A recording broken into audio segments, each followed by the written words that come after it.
અમદાવાદમાં અરજદારોની લાંબી લાઈન જોવા મળી। આધાર કાર્ડમાં સુધારા વધારા કરાવવા માટે આ અરજદારો અહીં આવ્યા છે અને લાંબી લાઈન લગાવીને બેસી રહે છે। આરોગ્ય ભવનમાં વહેલી સવારથી જ અરજદારોની ભીડ જોવા મળી।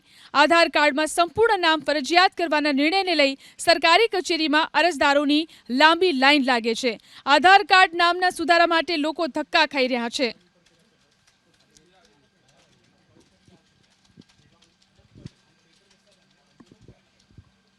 અમદાવાદમાં અરજદારોની લાંબી લાઈન જોવા મળી।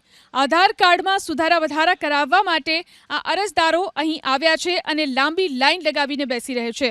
આરોગ્ય ભવનમાં વહેલી સવારથી જ અરજદારોની ભીડ જોવા મળી। આધાર કાર્ડમાં સંપૂર્ણ નામ ફરજિયાત કરવાના નિર્ણયને લઈ સરકારી કચેરીમાં અરજદારોની લાંબી લાઈન લાગે છે। આધાર કાર્ડ નામના સુધારા માટે લોકો ધક્કા ખાઈ રહ્યા છે।